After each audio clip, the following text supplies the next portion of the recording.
Peach Pundit, the podcast, is a conversation filled with the personal opinions of the people who are participating. Any view or opinion expressed belongs only to the person who expressed it and not with anyone with whom that person is professionally affiliated.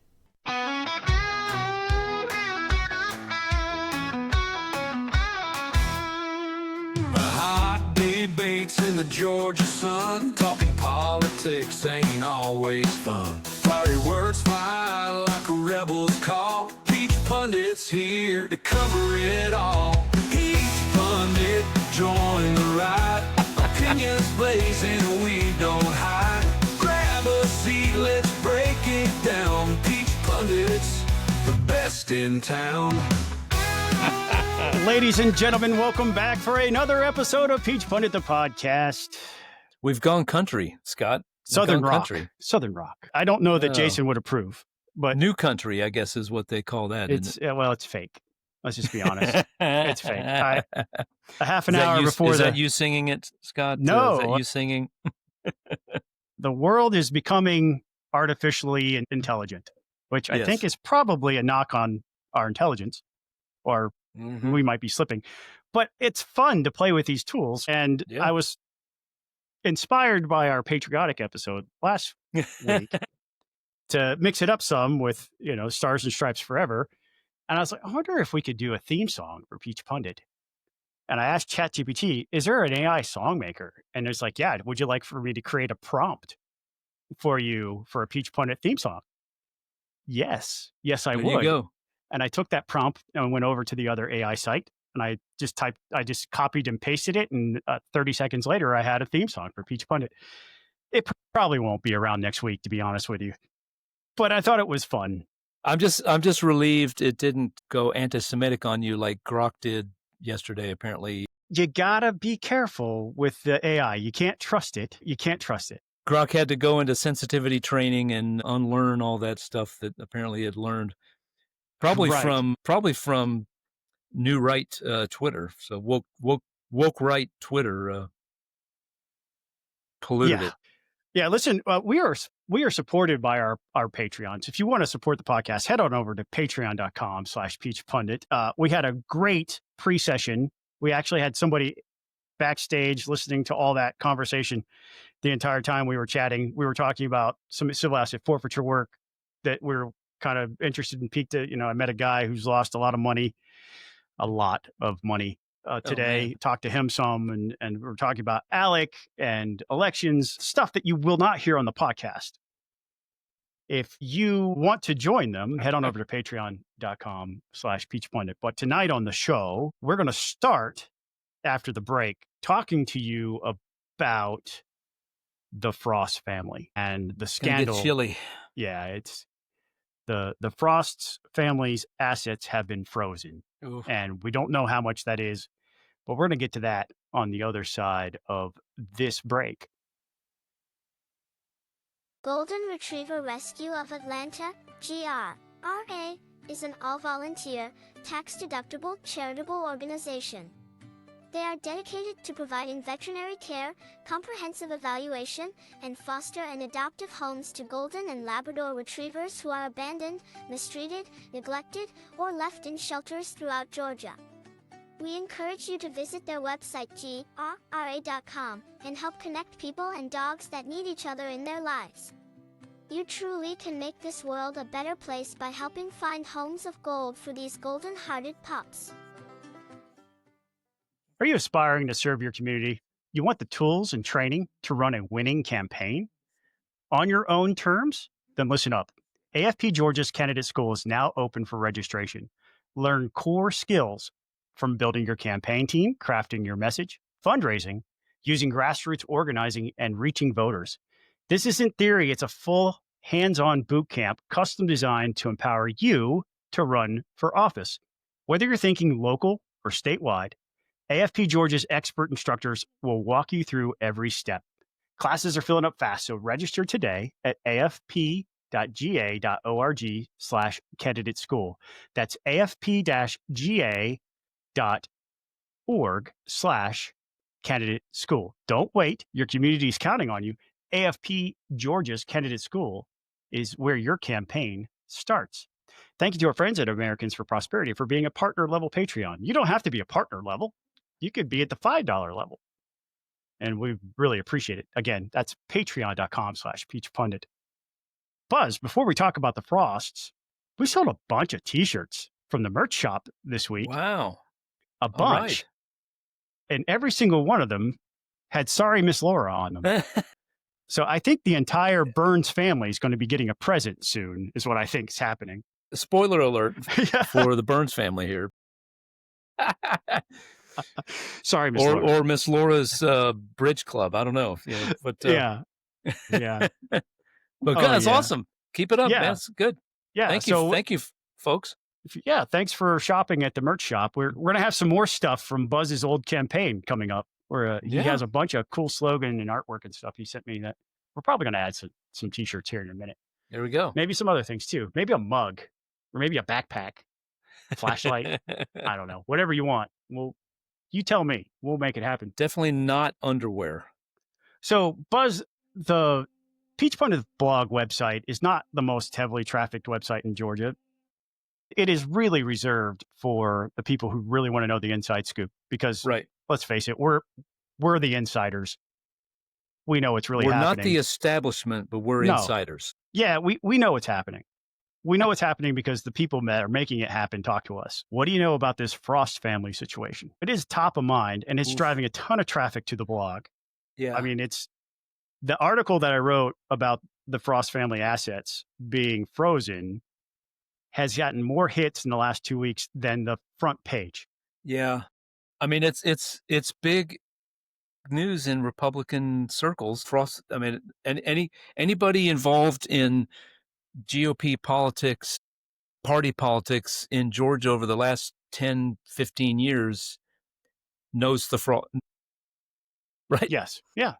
I mean, Brant V, the son, the youngest member of the Frost family, has served as second vice chair of the Georgia Republican Party. We're funders, huge funders of the Georgia Republican Assembly and the Georgia Republican Assembly PAC. Mm-hmm. And it all started about a week and a half ago when their organization, First Liberty Building and Loan, posted on their website that they were shutting down and that they were cooperating with a federal investigation. Yeah. Nobody really knew what that meant.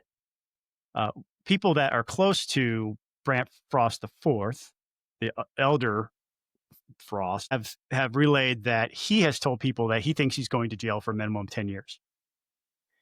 This is what we're saying here are the things that we know, right? Yeah. He has told people that he thinks he's going to go to jail for at least 10 years. Yeah. Everybody in this country is innocent until proven guilty in the eyes of the law. Yes. We want to be very clear here that we don't know if there has been a crime committed or not. Everything is alleged at this point. So we're not saying that that they're guilty of a crime, but they're under investigation for sure. And there are a lot of people out there right now who are coming forward telling their stories about how they were duped into giving tens of thousands of dollars each.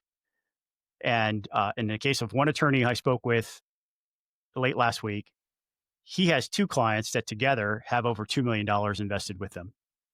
And that attorney thinks that the total money that could be at stake here would top $100 million. Goodness. He said that this is probably going to be an American Greed one day, the television show. Yeah. Wow.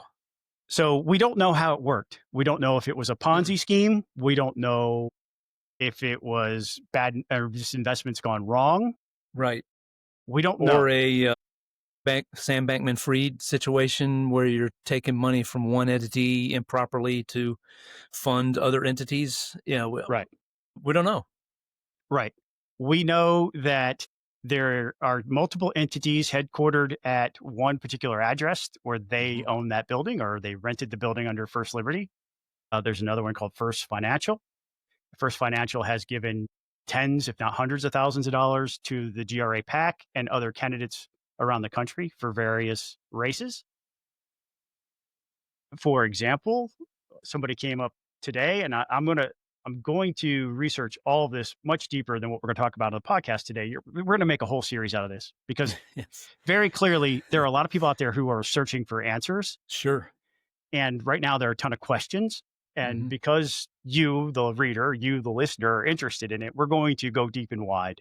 I commit to you that we were going to tell you what's happening on this every step of the way in a more detailed insider point of view that you're going to get in the AJC or anywhere else. Because we know these people.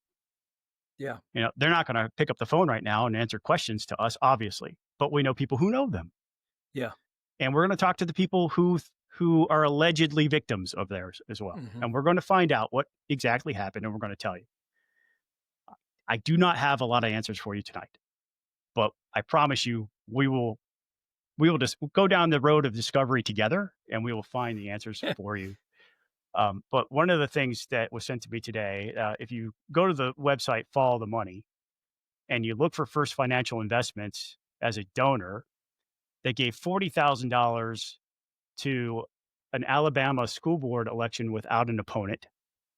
They gave $50,000 to the Maine Republican Party and $9,300 to State Senator Colton Moore, which I think is interesting because the GRA PAC had also donated to Colton Moore. So there are potential. I don't know how all that works. I'm going to have to find out. Yeah. Can you take money from a sole source that's been funneled through a PAC? I don't know. If you're an attorney out there, Brian Tyson, I know you watch, I know you listen. Give me a call. Yeah. I mean, you do see it a lot where, you know, a guy's company gives, and then he gives personally, and his wife gives personally, and Right. Those sorts of things happen. But wow, I mean, look, Scott, I don't know what your interactions with the Frosts were over the years. They were never mean to me, No. and I don't know that they were ever mean to anybody. They wanted to be very influential in Georgia politics, and they had a certain flavor of Republican politics, as exemplified with their activities in the Georgia Republican Assembly. Nothing wrong with any of that, but like you said, all this stuff, all this alleged activity is troubling. And if an indictment comes down, we'll learn a lot, because there will be information in that indictment as to why the prosecutor who's bringing that indictment thinks that an indictment is warranted. So Right. Until then, we really don't know much. We will. And I imagine if they're cooperating with authorities for a wind down, as their own statement says, then that sounds to me like they're gathering up assets to give back to investors. How much of, how many investors are made whole or whatever, then that will determine what the lawyers that you've spoken to do on behalf of their clients. So I had a national news organization reach out to me to ask me what I thought was happening. And I was like, look, I don't know. And he goes, I tell you what, I think I know what's happening because I have covered these types of cases. Yeah. And it was his opinion that it had all the hallmarks of a Ponzi scheme. But that was his opinion. Again, it's alleged at this point. But to your point about them not being mean, I mean, not everybody had that experience. Yeah, I know others. My experience with them was Brandt V had called me a couple times over the years and had grand plans for my political career. Right. And I just, no thanks. I will make the decisions for my life. Thank you very much. So, yeah. and I guess that's why I never got a $40,000 check for my campaign or anything. So, or a PAC sit up there. I did not accept the advice that was offered. One of the things that came up is like, there are several Republicans who did receive money from them. And somebody's mentioned to me earlier this week, they should probably give that money back. And here's the truth. They can't. Who do you give it back to? Right. The PAC has been dissolved. Right. it was terminated. If you go on the estate ethics website and you pull up the GRA pack, it was terminated 2 days before this news hit. Yeah. The timing is coincidental, if not suspicious. And it kind of, and it also calls into question that they were part of that big group of 70 to resign. Well, I guess the Brandt the Fourth and Brandt the Fifth, because Katie got Frost, kicked. Yeah, who's a sweetheart, she'd be kicked out. Of all the Frosts, if there's anyone I feel sympathy or empathy for, it's Katie Frost, because she's smart, she's talented, she's the most talented in the family at politics, because she understands the nature of relationships and she can talk to somebody at a human level. Yeah. I did not have that same experience with Brandt the Fifth. I just thought he was a kid the entire time I've known him. And he's grown to be a man. He's married now, but I see him as the same like teenage kid that I met the first guy, time. My memory is he was somebody's legislative aide, and I can't remember who, and he would somehow wind up in Suite 504, and he'd be there like holding forth all afternoon on the inner workings of the Eisenhower nominating convention way back in the 50s and all the ins and I was like, bro, enough already. Right. So the Peach Pundit promise to our listeners and readers is that stay tuned. There'll be more. It's going to come out, and you're not going to get any more detail. You won't get more detail anywhere else. We're going to give you the most detail we possibly can over what happens next. But we also had some big news yesterday, and that Burt Jones finally justified all these candidates for lieutenant governor by announcing his campaign for governor. Your instant reaction? Well, my instant reaction is my 2 a.m. wild thoughts from a couple months ago were totally wild thoughts. President for Trump those who don't remember, tell what you were. Yeah, I was laying in bed, and it was actually, as it turns out, just a few days before Governor Kemp announced that he would not be running for the U.S. Senate. But a lot of folks, by that point thought, well, he probably won't.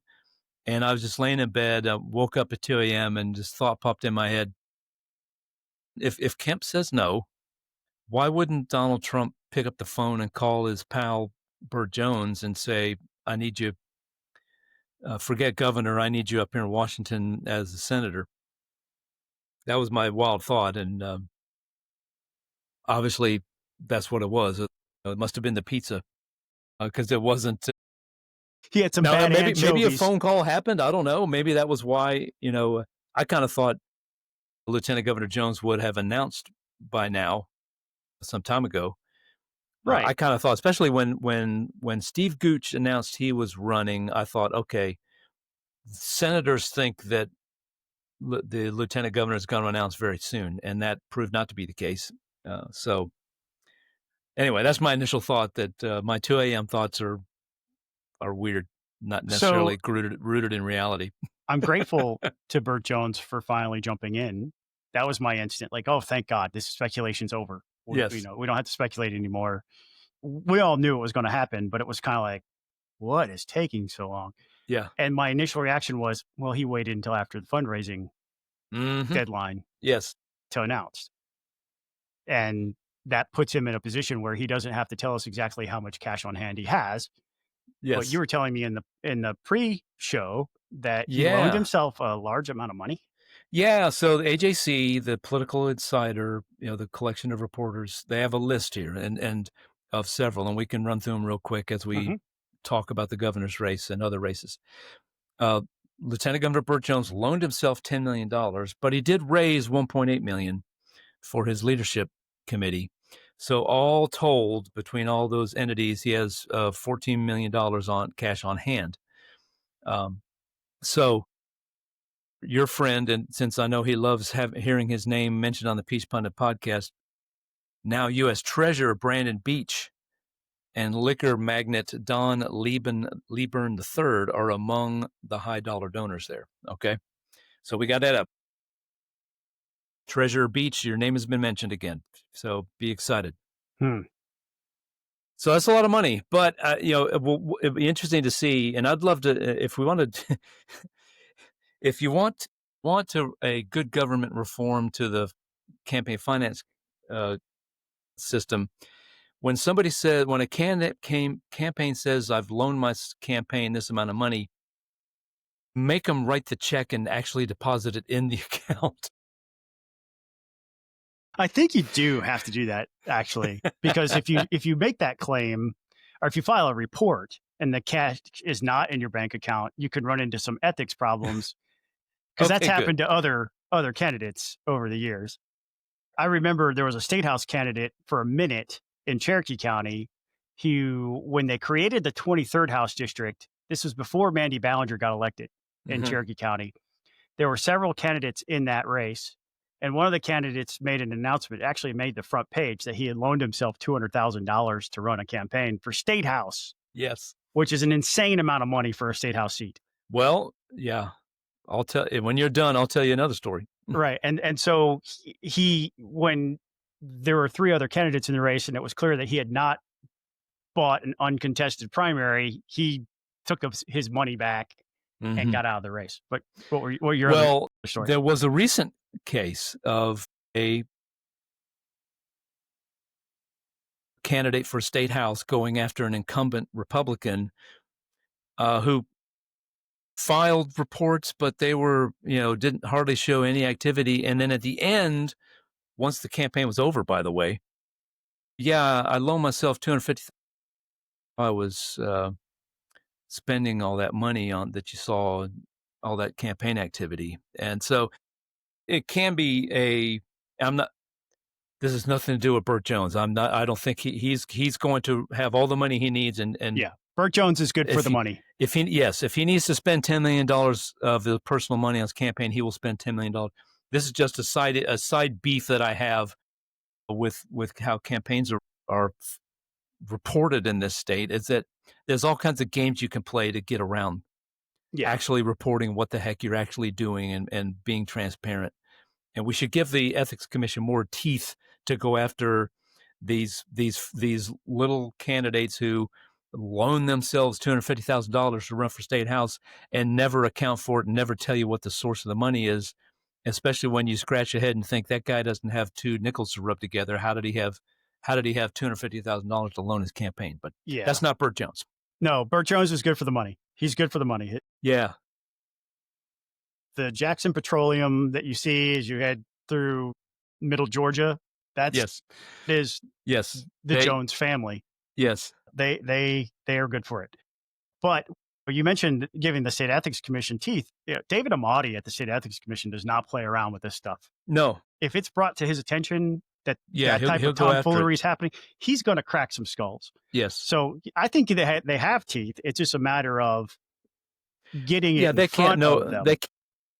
Right. They can't. And so, I mean, because if somebody lies on their disclosure, it's going to take somebody with some knowledge of that transaction to point out, hey, this smells. Yes. And a complaint has to be filed in order, they're not just going to go proactively looking into everybody's thing. There's too many candidates. It's almost impossible. But I'm really grateful to Burt Jones for jumping in the race, because it's going to give us some clarity around who's running for what moving forward. Now, we should mention Attorney General Chris Carr, who's been in the race for a while, raised another $1.2 million and has 2.6, almost 2.7 cash on hand. Yeah. So we are beginning to update the cash on hand numbers on the rumor tracker. So here's your cue after you finish listening to the podcast to head over to Peach Pundit and click on the rumor tracker at the top. We're starting to add the cash on hand numbers. The cash on hand numbers are the cash on hand numbers. It's what they've raised minus what they have spent. So Chris Carr has spent about $770,000. That puts him at the 2.6, almost $2.7 million cash on hand. I have question marks for Burt because when I was working on it earlier today, he hadn't filed anything. Yeah. So there are news reports that he has $14 million cash on hand. Yeah. 10 million of that is his own. Looking at the Democratic side, Keisha Lance Bottoms has over $1 million cash on hand. She was not the top fundraiser because she didn't spend as much, Right. as Jason Estevez. Estevez was the top fundraiser, but he has just under $1 million at $963,000. He raised 1.2 in the period, but he spent more. So 963,000 cash on hand. Yeah. Chris Carr, we said 2.6. There was another candidate that reported named Wesley Brown, who is a Democrat, $16,000 cash on hand. All right. And another Democrat named Derek Jackson, Representative Jackson. Yes, our pal. Yes, our pal, Representative Jackson, has 58,000. Yeah, cash on hand. Loaned him raised 77. Love you, Derek, but yeah, that's rough. I didn't know Derek had that kind of money to lend himself. To be honest with you, he's a well-dressed guy. I should have known. Yeah. You could tell people have money in the way they dress sometimes at the Capitol. He definitely dresses nicer than I did, for sure. But we have also heard that the lieutenant governor candidates have done really well. I haven't updated that. So, but by the time you hear this, I might have. And if I haven't, just keep clicking refresh, because it's going to pop up eventually. I'm going to have all the cash on hand for all the candidates that we know are definitely running. Suffice it to say, the 3 senators that are in the race have all raised around the same amount of money, though. So it's going to be a dogfight. Wow. Yeah, that's. I can't wait. I can't wait to see how that's going to play out during the legislative session. And there's still rumor that Greg Dolezal might jump into the LG race. We don't know what he's going to do yet. He's contemplating that. There could be a 4th Republican. Maybe he looks at these fundraising numbers and thinks better of it. I don't know. But in my conversation with Senator Dolezal, I was like, dude, you could be running that whole chamber next year. Well, I'll just say this. I've had a couple of conversations I haven't spoken directly to Senator Dolezal about this, but I've had friends who have. One of them told me he was 85% in, and then 2 weeks later, a second friend told me that he was 90% in. I said, well, the estimation is going up. So yeah, we'll see what he does, though. It could plummet to 0. It could be like those ESPN game prediction, victory prediction things that are there until the interception is thrown and the guy runs it 99 yards back for a touchdown to win the game for the other team. So who knows? Right. So we'll be updating. Here's the other thing about the rumor tracker, right? If I have slipped on this and you sent me an email and I didn't add you, like Randall Trammell pointed out to me last night, hey, I emailed the tip line about my candidacy for state superintendent. Yes. And I was like, the Peach Pundit interns have dropped the ball, Scott. That's what's going on. We regret the omission and blame others. Randall, I'm apologetic as I can be or willing to be. We'll make sure you're up there. That state senate race, our state superintendent race, I think is going to be interesting. I don't know much about Randall. I know he's an RLG alum. I'm an RLG alum. That's how I know him, but I don't know him well. But he has a civics education background. Richard Woods is anti-school choice as a Republican, which is sort of an oxymoron. So I'll be interested to find out more about Randall and his campaign. Yeah, I had coffee with him, and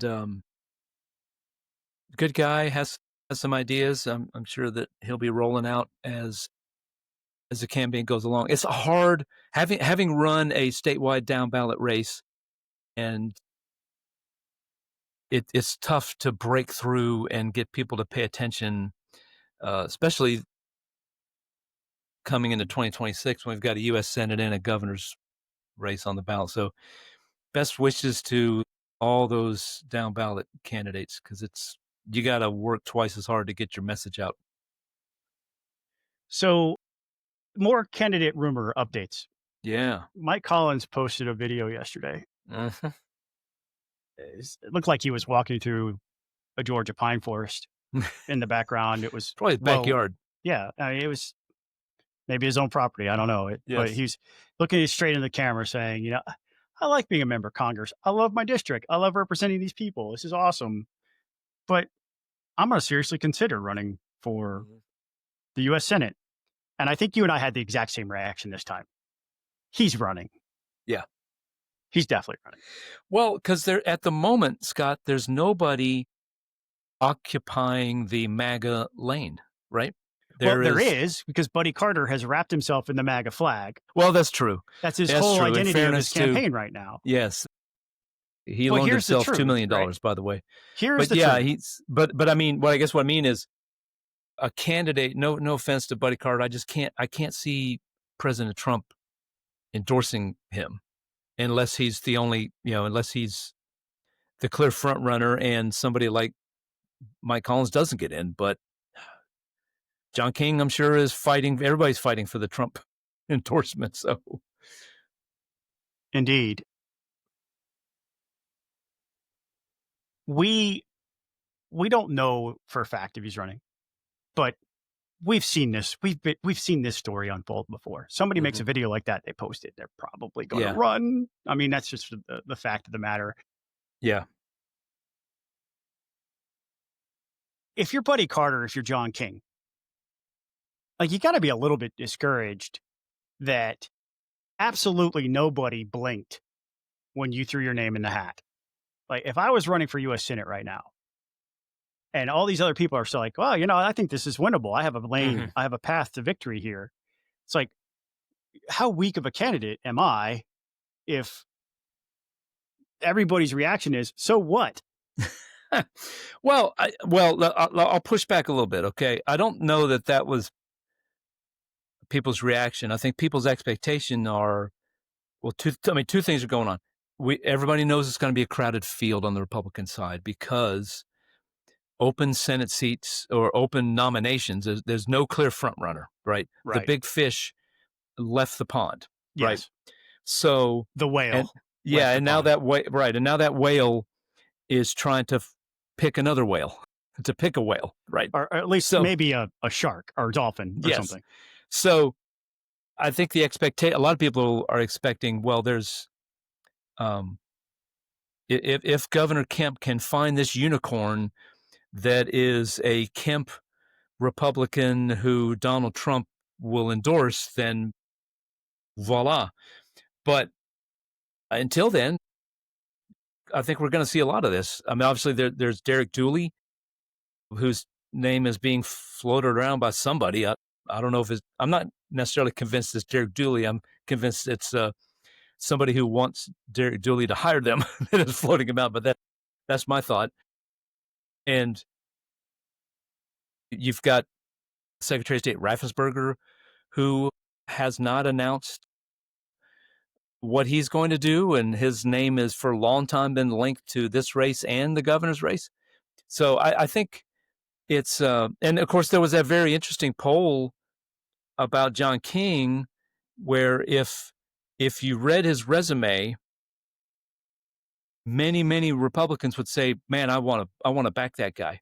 So he's got the challenge of if you're John King, how do you raise the money to introduce Georgians to a resume that they're going to really like?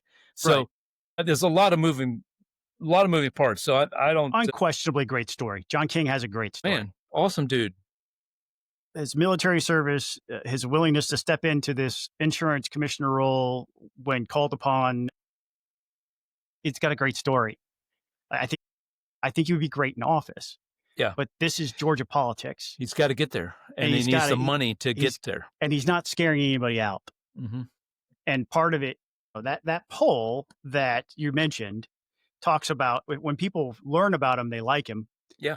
That might be true, but that's in a vacuum where we're not talking about any other candidate either. You're not comparing him to anybody in that poll. You're just saying, here's his resume. Do you think he'd be a good senator? And they're like, yeah. Yeah, it was a valuable poll because it's a valuable tool for him to go to donors and say, if you fund my campaign, I got a chance. This is my path to victory. You fund my campaign, the more people get to know me, the more they like me. And I don't want to rain on his parade, but it's like generic Republican, right? It's exactly if generic Republican had this resume and were running against John Ossoff, what would you think? Oh, I'd be with generic Republican all day long. But then Herschel Walker comes along and he flips the whole narrative on his because you could write a resume, a successful businessman who was also a Heisman Trophy winning football star at the flagship university of the state, heck yeah, we're all all in. Run, Herschel, run. And I have no indication that there's any. Herschel's problem was Herschel. He was Herschel. The more you got to know him, the more you disliked him. Right. Like this guy, allegedly has CTE. Yeah. There's something not right with him as a candidate. We have to have more substance than the guy who helped. Right. But I think with John King's case, it's there. Right. It's just he's got to have that money. And this is the problem with politics is like the most qualified people are not necessarily the ones who can get the resources to tell people who they are and convince them to vote for them. Yep. So I think, I think the big shoes to drop there was in the Senate, in my mind, and then this what Dooley does Derek thing, Dooley do? And only because and what sort of weight, you and I were talking earlier about this. I think we need to discuss it here. What kind of cachet does the Dooley name still have in the state of Georgia? Obviously, among older Georgia alums, it's enormous, right? But this is the problem. There's a lot of people in this state. I told you about this. We served with Chuck Martin. Yes. Chuck Martin also is a UGA football player alum. Mm-hmm. He graduated from UGA. He's one of the members of the national championship team. Yes. I know this because he wears his national championship ring everywhere. The 1980 national championship team. Yeah. So not trying to date you, Chuck, but not the Kirby Smart championships of the last couple of years. So. Right. But I think there's the UGA influence on Georgia politics. If you're of UGA, you have an overestimated opinion of the influence of UGA on Georgia politics. And what I mean by that is I had this conversation with Chuck, and I hope I'm not telling tales out of school, but this is why you listen to Peach Pundit podcast. You get, this. He told me before the Herschel Walker defeat, that when Coach Dooley died, that he felt like that was a sentimental moment that was going to propel Herschel Walker to victory and into the U.S. Senate. A reasonable assumption, honestly. But it's also tainted by a bias towards UGA and thinking that UGA has this great influence with the average Georgia voter. Right. It's been almost 50 years since 1980. Mm-hmm. I can't believe I just said that.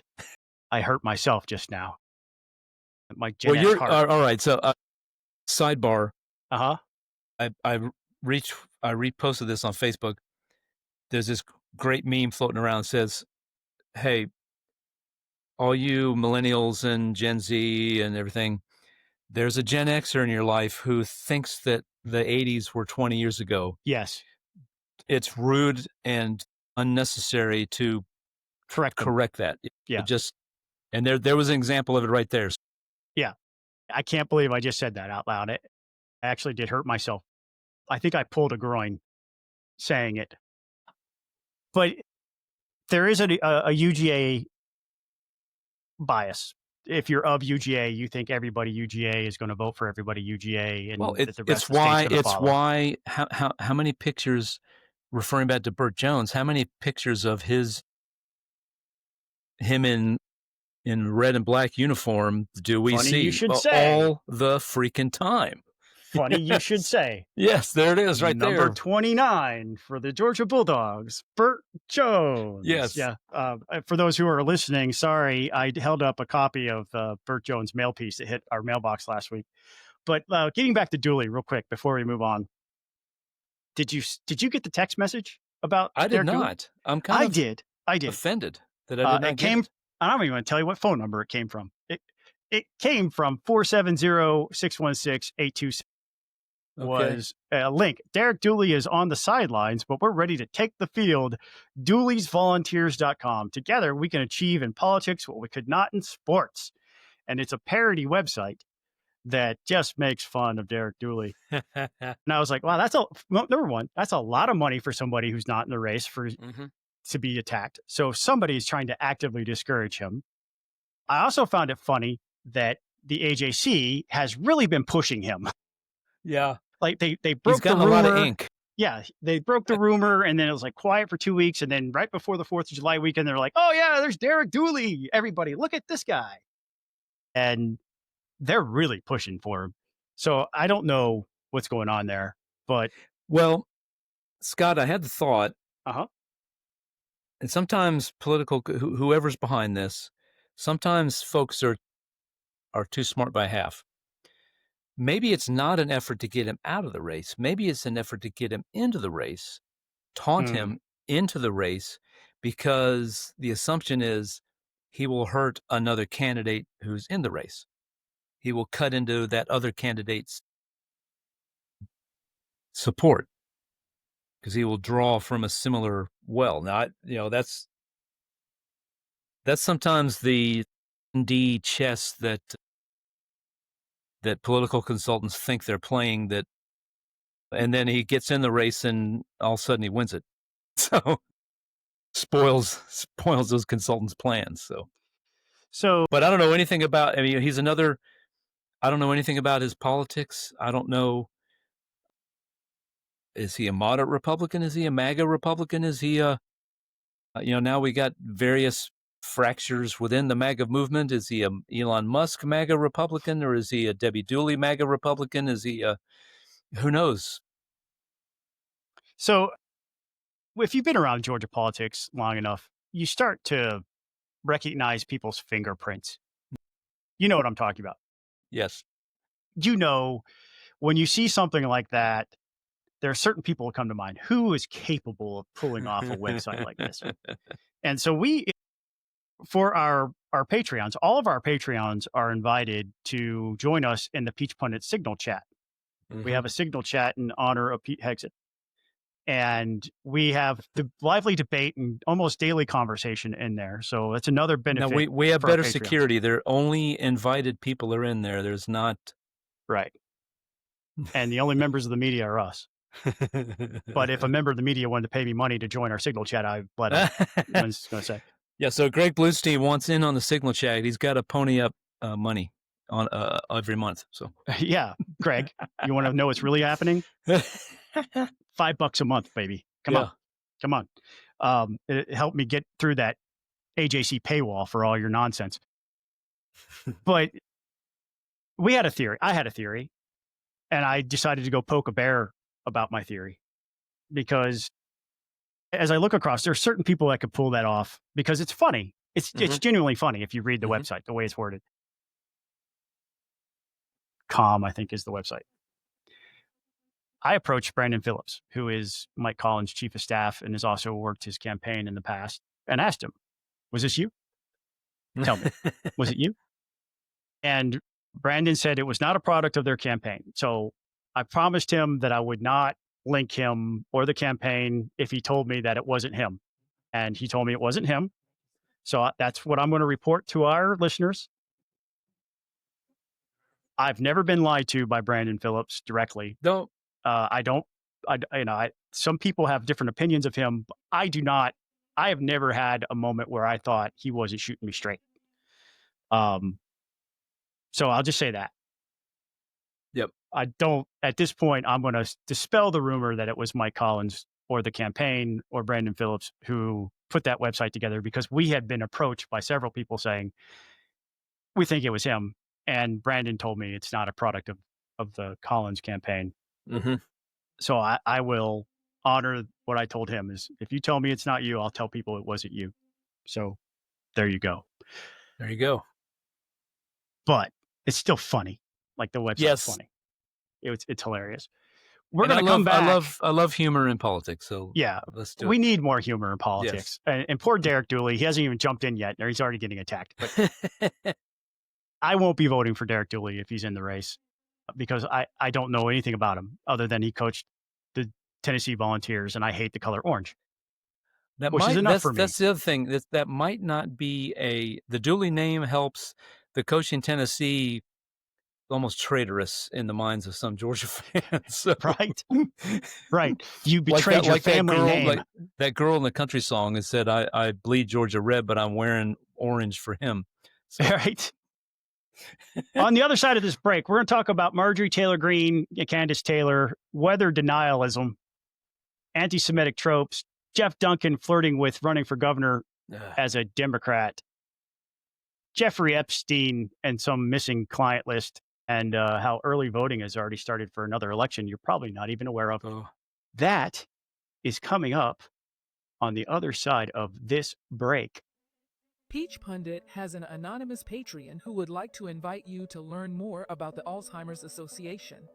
The Alzheimer's Association leads the way to end Alzheimer's and all other dementia by accelerating global research, driving risk reduction and early detection, and maximizing quality care and support. No one should fight Alzheimer's alone. With your help, no one will. Learn more on their website, alz.org. Conservatives Concerned is a network of political and social conservatives who question the alignment of capital punishment with conservative principles and values. Our programs include educating conservatives about the failed death penalty system and mobilizing them to bring about its end. We come to this issue for a variety of reasons. Some believe that small government and the death penalty don't go together, especially when we compare the high costs of capital punishment to life without possibility of release. Some don't trust the state to get it right. We already know that some innocent people have been sentenced to death, and for others, it may already be too late. Some believe that the death penalty contradicts our values about protecting life. Find out more at conservativesconcerned.org. So, recent news headlines, stories out of Texas, and images out of Texas, and some of the heroic efforts of people to save other people's lives out of Texas has dominated the news this week. There was a storm that it was basically a leftover tropical storm that ended up over Texas and dumped a ton of rain in a very short period of time. This is not unprecedented in American history. As a matter of fact, Captain Kirk did a story in the 80s about how this exact thing had happened. Summer camp, kids getting rushed off of buses in the late 80s. So it's not unprecedented for things like this to happen. The Texas hills and lowlands are prone to flash flooding, but the Guadalupe River rose 26 feet in less than an hour. John Cornyn, who is a U.S. Senator from Texas, posted a video on Twitter. It was time-lapse, but it was amazing to watch just how fast and violent the river could be as it rose faster and faster and swept people away. We saw a video of homes being swept away. Among those folks who lost their lives, the death toll last I saw was over 100. But 104 among is the those, last I saw. Among those was the cousin of Buddy Carter's grandchildren. So the Carter family is in our prayers. Yes.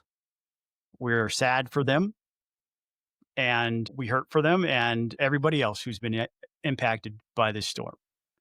And because of the magnitude of this human tragedy caused by natural causes, I am absolutely outraged at the reaction of one candidate for the United States Congress in the 1st District named Kandiss Taylor, and a second actual sitting member of Congress from the Georgia delegation named Marjorie Taylor Greene, who have blamed this storm on human-caused technology.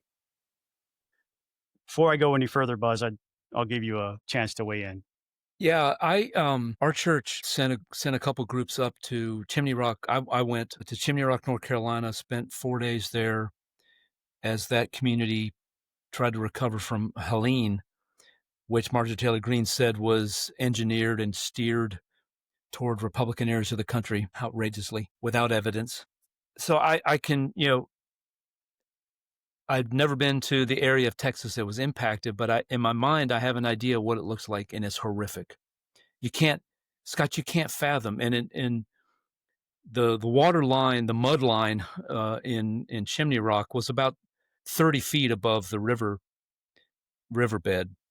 So it's a little, similar, very similar to what you described, to the amount of water that rushed through those areas. And, it's one thing to say, all right, there was this horrific disaster. It's appropriate at the appropriate time for policymakers and others to sit down and folks at institutions like the Weather Service to say, how can we be better? What can we do? Florida has done this. Florida did this after Hurricane Andrew just decimated southern Florida back in the early 90s or earlier, even earlier. California many years ago did this with earthquake. And we got to up our building codes. Probably something like that should happen. But first of all, as the bodies are still being recovered, as the water is still 26 feet above where it's supposed to be, is not the time. And this idiotic idea that, let me say it this way, it's as arrogant as the people, the extreme, I'm not talking about most people who talk about climate change, but I'm talking about that real extreme hard edge people on the issue of climate change who think that we can absolutely 110% control the outcome of climate change. There are things that are well beyond our control, and weather is one of them. And the idea of this storm was done by just cloud seeding and manipulated and steered into certain areas is ridiculous. And also, to Kandiss Taylor's idiotic point, who controls the government right now? Donald Trump controls the government right now. Is she saying that Donald Trump engineered this storm to kill little girls in Texas? It's ridiculous. It's just stupid. It's absolutely, it's beyond the pale. But it's what we've come to learn who Kandiss Taylor is. I'll remind the audience that Kandiss Taylor has been doing business for many years with Stu Peters, who held up a copy of Mein Kampf, the book by Adolf Hitler, justifying the Holocaust. He's a Nazi sympathizer. And said that that was visionary leadership. He is a well-documented and recognized anti-Semite, and she has called him Uncle Stu and her best friend. Mm-hmm. It's well-documented. And now we know just how much of an influence Stu Peters has on her, because she is willing to repeat these worn-out, ugly, hateful tropes about weather control, which are rooted in anti-Semitic stories that are centuries old. Yep. Centuries old. They used to blame the Jews every time a storm hit an area and somebody died. And Kandiss Taylor is no different than those morons from hundreds of years ago who used to spread that hateful bullshit. Sorry, Miss Laura. She's no different. She's no different. And the only reason why I even bring her up is because I know she tweeted about you, Buzz. She tweeted that one of her college Republican staffers said that you were a political hack. She wasn't wrong. Hack. Yeah. Establishment hack, right? She wasn't wrong about that. And we were all kind of right. But to that young person that's out there, Kandiss Taylor's not your meal ticket. Yeah. Listen to me very carefully. Get out while you can. Do not walk away. Run away. Yeah. Get out of that campaign. Your credibility, your future is worth more than lending that credibility is going to get you by working on that campaign. You are lending her your credibility. It's not worth it. She's not going anywhere. She's not going to win. And all you're going to do is have a negative mark on your resume. You're not going to want to put that on your resume. There's going to be a hole in your resume because you're not going to want to put it there. So get out now, show some character, and don't work for this person. She's hateful. And the worst part about it is she's wrapping herself in Jesus. Yes. There's nothing there. I do not recognize my Lord and Savior in anything that Kandiss Taylor says. I just don't. And if that is one of the things that drew you to her, I'm going to ask you to just engage in a little introspection. And I know it would be difficult, and I don't even know who you are. Like, we probably have never met, but if we have met and we shook hands, I genuinely care about your future. I do. I've given this advice to young people in other campaigns in the past. I've told, who was that guy that rode around in the immigration bus, the state senator from Forsyth County that ran for governor? Oh, Michael Williams? Michael Williams. I told Michael Williams staffers, young people on his campaign, to run away from that campaign. and it was almost like I'm not a prophet. I'm not. But when you've been around politics long enough, you just know. The same thing I told to those campaign staffers, I will tell to any Kandiss Taylor staffer, get out. Yeah. But back to Marjorie Taylor Greene, who's actually introduced legislation to ban cloud seeding. Cloud seeding is possible. It's done. It's done under heavy regulation, both federally and state. They do it in West Texas under heavy regulations from Texas. And they do it specifically to help these drought-stricken areas try to get something going with some rainfall, or to help snowpack or whatever. They don't have snowpack in Texas, but that's what it's used for. And it's limited in its ability. And it was weeks ago that they did the last cloud seeding that was officially government sanctioned, both federally and at the state level in Texas. So it's possible to seed clouds, but it's expensive and it's not done. And it never, ever, ever has the impact like what we saw from the natural causes. It doesn't create hurricanes that can be steered. It's doesn't create floods. It's, Marjorie Taylor Greene got the Jewish space lasers task when she blamed lasers from Rothschild satellites for wildfires in California. Well, Scott, this is an important point here. People who swallow and buy into conspiracy theories eventually buy into other conspiracy theories, and almost invariably, and you can document, you can look at this all throughout history, eventually you're going to get to being anti-Semitic. You're going to. Because that is the mother of all conspiracy theories. It is. That the Jews are controlling all sorts of stuff. And Kandiss Taylor said the Jews are controlling everything. She's there. She's there. Yeah, she's 100% there. And does not belong in Congress. No. Vote Jim Nobody Kingston. in that district, and this is what got her angry, is that you posted Jim Kingston's fundraising numbers, and I said if I lived in the district, I'd be all in for Jim. And I'm glad to see there's somebody there to stop the threat of Kandiss Taylor. And that's what she got. That's what set her off. And fine. That's fine. I'd much rather be known as an establishment hack than whatever Kandiss Taylor is. You know who's not an establishment hack in the Republican Party? She's Timu Marjorie Taylor Greene. That's what she is. So there you go. Right about that, Kandiss. She's the Timu V.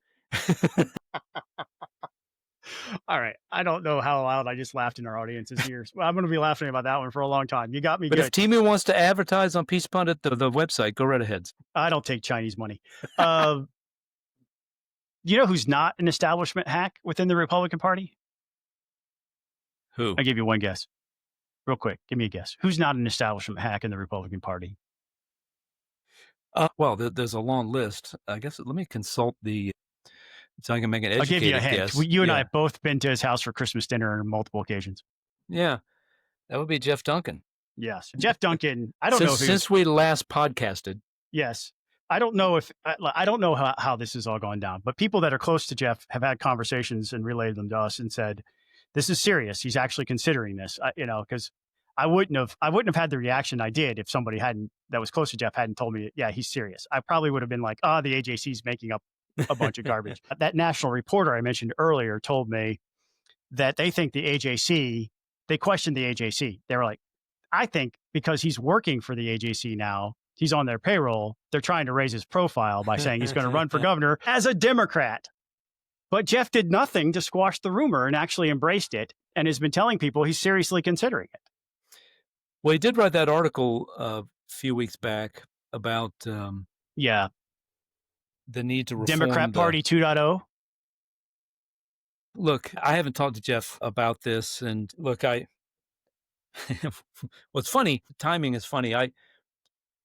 One of the accusations Kandiss Taylor leveled at me is that I am besties with Brad Raffensperger and Jeff Duncan. And I said, yes, I am. I do consider them friends, and I do, and I still do. But this would be a bad idea because for a number of reasons. Most of all, it's not going to get any traction. Because if you think that the hard MAGA crowd is intolerant, let me introduce you to the progressives. They don't tolerate. And I'll tell you a story. I told this to a friend of mine, a friend of ours. I remember when Sonny Perdue, I'm old enough to remember when Sonny Perdue ran for governor, switched parties and ran for governor as a Republican. Okay. He was an up-and-comer in the Democratic Party at the time, and I can't remember if he was president pro tem of the Senate or was majority leader of the Senate as a Democrat. One of those two positions, well up there. They were grooming him to run for governor or run for higher office, statewide office as a Democrat, and they sat down with him and they said, "Here's what you got to do. You got to believe these things. And several of them, he said, I can't do that. The most important one in Sonny Perdue's mind was that he would have to embrace the pro-abortion side of things. And Sonny Perdue said, I can't do that. My faith will not allow me to do that. And they said, well, you're toast. Are you even a Democrat? And he switched parties and he ran as a Republican and he won. That was all those years ago that was the case in the Democratic Party in the state of Georgia. Right. How much more is that the case now? Absolutely is. They will never accept Jeff Duncan. Now, I don't doubt there are pro-life Democrats. There's a rather large, that has several million members across the United States of pro-life Democrats. There are pro-life Democrats. There are conservative Democrats. They are not the ones who cut checks. They are not the ones who vote in primaries. They are not the loudest voices in the Democratic Party. And I fear for my friend Jeff that it's going to be a hurtful, painful experience if he were to actually do that, because he will be treated like crap. He will be treated like crap by the vocal activist crowd of the Democratic Party. And that's a good point. For me, I was actually hurt by it. And he won't accomplish what he wants to accomplish, which is to try to improve the political discourse in this country. So, sorry, Scott, go right ahead, make your point. I was hurt by this news. It hurt me, and this is the reason why. Because I was one of the dozens of members of the House who in my own community vouched for Jeff, his character, what he believed. You cannot jettison the ideology that Jeff espoused as lieutenant governor and then go run as a Democrat. You can't. For any office. I don't care if it's city council or dog catcher. I just don't care. Like, you can't do it. Because the Democratic Party is so militantly abortion. Just on that issue alone, he's going to get destroyed. He was at the signing ceremony in the governor's office the day that the heartbeat bill was signed. Sure. They're not going to give him a chance. But in order for Jeff to win that election, this is also a lesson for Burt Jones. And if anybody from Burt Jones's team is still listening, you cannot piss off the House and expect to win a statewide office. And that's what did Casey Cagle in, I think. Yeah. Because once it got to Brian Kemp and Casey Cagle, you saw dozens of House members go to the Kemp campaign. Yeah. Because Casey had antagonized members of the House for the entire time he was in the Senate. Mm-hmm. And nobody that served in the House wanted to see Casey Cagle become governor. I don't know of anybody. Only senators did. Yeah. I remember having this conversation with members of my own delegation from the other chamber telling me, he's going to win. You might as well get on board. Under no circumstances will I be on the Casey Cagle team. It's just never going to happen. No, I'm not doing it. And I was not the only one. There were dozens. And there are Metro Atlanta activists who think that state House reps don't matter when it comes to endorsements. But when you get outside of the perimeter, your endorsement as a state rep matters a lot more because people are not, they know who their state rep is. They're much more likely to know their state rep than their state senator. Exactly. And these state reps were going into their community, into the churches, into their Rotary clubs, and they were saying, Jeff Duncan is our guy. They were vouching for Jeff. Mm-hmm. And so you have dozens of members today who are having to explain themselves for telling people who they thought Jeff Duncan was. And he has turned out to, I want to still believe that he believed it. I do. But how could he have if this is what he's contemplating now? And it's put dozens of my former colleagues in this position where they're up for re-election at the same time. And if Jeff Duncan is on the ballot when they're on the ballot, the question's going to be asked, why did you tell me to vote for this Democrat? And I mean, it's inconsiderate. Well, I'll push back on this front, Scott, that when he endorsed Joe Biden and then Kamala Harris, that was the break. Your friends in the House, if they were going to get questioned, accused of but it's keeping it Jeff alive. Duncan, you're right. Like that was the moment it broke. Happen. But he's keeping it alive. He's not allowing it to heal. Yeah, that's true. But I think in Jeff's mind, it's kind of like there's a handful of them out there Bill Kristol is an analogy. I think Jeff Duncan and Bill Kristol are kind of the same mind, just watching their public persona and their statements. In their minds, the threat of Donald Trump is so great that we have to make common cause with the Democrats. And I don't agree with that. I don't agree with that. If it would have been much better, actually, if Jeff had run on the no labels party. Right. Because that's independent, and that's an attempt. And you had centrist Democrats and centrist Republicans gather together in that organization, guys like Joe Lieberman, who's since passed away, people who had track records of being centrist Democrats and centrist Republicans gathered around at that kind of idea.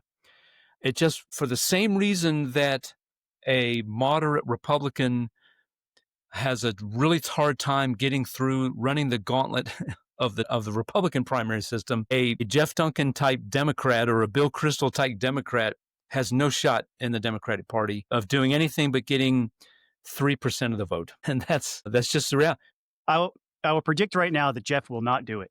No, I don't think he will either, because I'm sure that there are people wanting him to do it, and maybe some Democrats wanting him to do it who don't want their party to continue to be captured by the woke, far left progressives. I think the reason why Jeff didn't run for re-election as LG is because he thought he would lose, and he can't stand the idea of losing. He's so incredibly competitive. But I mean, I've talked about him. I don't want to talk about Jeff Duncan anymore. Jeff Duncan makes it impossible for me to not talk about Jeff Duncan. This is a political news podcast based on Georgia politics, and he is taking up a lot of time in energy. I don't want to talk about him anymore because I loved the guy at one point, but now I just feel hurt by him, and I let him know that too. I mean, and the reason why I posted about it this week when the news broke, or late last week when the news broke, was to try to give my friends cover. And so they can point to something and say, here, look at what Scott wrote. This is how I feel too. We were fooled, is essentially what I wrote. And, it's hurtful. That's all I had to say about it. I'll let you wrap it up if you have anything else, or we can move on to Jeffrey Epstein. I take a little different view. I think Jeff is very idealistic, and also, I don't mean this to sound like he's arrogant, but he's a very talented communicator and a very smart and persuasive guy. And he thinks he can, if he could just get I think he thinks if he can just get in front of enough people, and they could hear his message, they'd agree with him. And so there's no path for him in the Republican Party. So maybe there's a path in the Democratic Party to get that kind of platform to talk about what he wants to talk about, of a better way of doing politics. And Jeff doesn't have enough people in his life to tell him that some of his ideas are bad. Yeah. That's the last thing. It's definitely last. Jeffrey Epstein's in the news again. How's that for a segue? Hearts broken all over among the podcasting, YouTube conspiratorial right. I generally don't like to engage in Schadenfreude. I really don't. But seeing Alex Jones post a video to social media in tears from his car, sitting in the driver's seat of his car, posting a video where he was... No tinfoil hat worn. He was crying about the news that there is no client list. That the FBI and Pam Bondi, I guess Pam Bondi is in some hot water here, because she went on Fox News. She definitely overpromised and underdelivered here. Yeah, and Eric Erickson's been talking about this at length. If you don't listen or watch Eric, you can sign up for his newsletter. He has a Substack too. It's all worth it. Eric does a great job of breaking things down in a realistic perspective. And of all the talk radio show hosts out there, Eric Erickson, I think, is who I identify most with. So Eric has been all over this. He's been pointing out that there never was a list, whatever. It doesn't make sense. None of this makes sense to me. Yeah. I'm not a Jeffrey Epstein case follower. Mm-hmm. I know about it. I know there was some horrific and evil things that happened. There's that island down there in the Virgin Islands where he was flying people in, apparently was Sodom and Gomorrah practically down there. And they were doing some terrible, awful, awful things. Yep. But the fact that they're like, who was doing it, the awful things, like that's the part that doesn't make sense to me. I'm not buying into the conspiracy theory stuff either. Maybe there wasn't a list. But why is Ghislaine Maxwell in jail? Yeah. And because it was absolutely a human trafficking operation. 100% was. Yeah, I think it was a human trafficking operation for him to get clients for his investment. He wanted to be a big time investment hedge fund dude. There has to, if those crimes happened, who was committing the crimes? Because he wasn't doing it all himself. He was bringing people to the island to do it. There's a reason why it was on an island.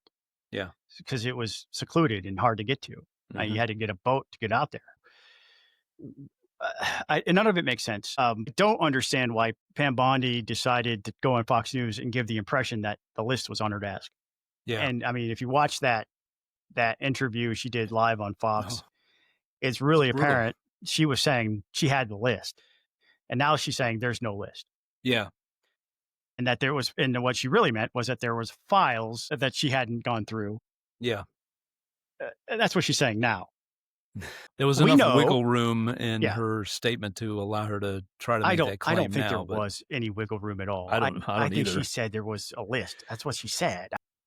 And she gave all those, all those influencers what a ridiculous scene that 3-year Letterman mocks them once a week, which is hilarious. But they deserve to be mocked. But it's not really a Georgia political thing, other than to point out that there are several MAGA activists in Georgia and across the country. I mean, Alex Jones, who are heartbroken over this, and they're looking at Trump with new skepticism. Mm-hmm. Indeed. Well, Scott, I was telling you earlier today, I watched a documentary. It was about a group of the women who were Epstein's victims, who were underage at the time that they became his victims. They were recruited by Maxwell. Several of them have filed lawsuits and I don't know the status of all those lawsuits now, but against very, very powerful people like Prince Andrew and Alan Dershowitz, the famous lawyer, and many others. What angers me is, are those women ever going to get justice? That should be the concern here. I don't care about all the conspiracy theories. Was he murdered or not murdered? I don't care about any of that stuff. I've always thought he hung himself out of guilt because it became obvious to him that he was going to be held to account for his crimes. What nobody's talking about is when, if ever, are those women going to get justice? That's what bothers me about all this. And like I said, I don't care about the conspiracies and all the other stuff, the industry, the cottage industry that has propelled all these people to, like Alex Jones, to make a bunch of money off of this. Crap on them. When is there going to be justice for those women? Right. I will leave my last thought on this before we move on to our final topic. Is I follow Casey Maddox on Twitter, who is... Yes, he's awesome. He's funny, and he's a constitutionalist, is heavily involved with Stand Together, which is the parent organization of AFP, who's one of the Patreons here. But he tweeted this, so I'll give him an attribution. The Epstein client list did not kill itself.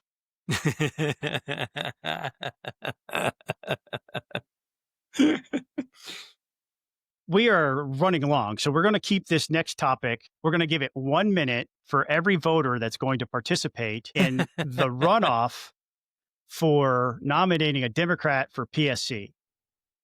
Segment. Time's up. Thank you for listening to Peach Pundit, the podcast. We are brought to you by our Patreons. Those are the people who rock.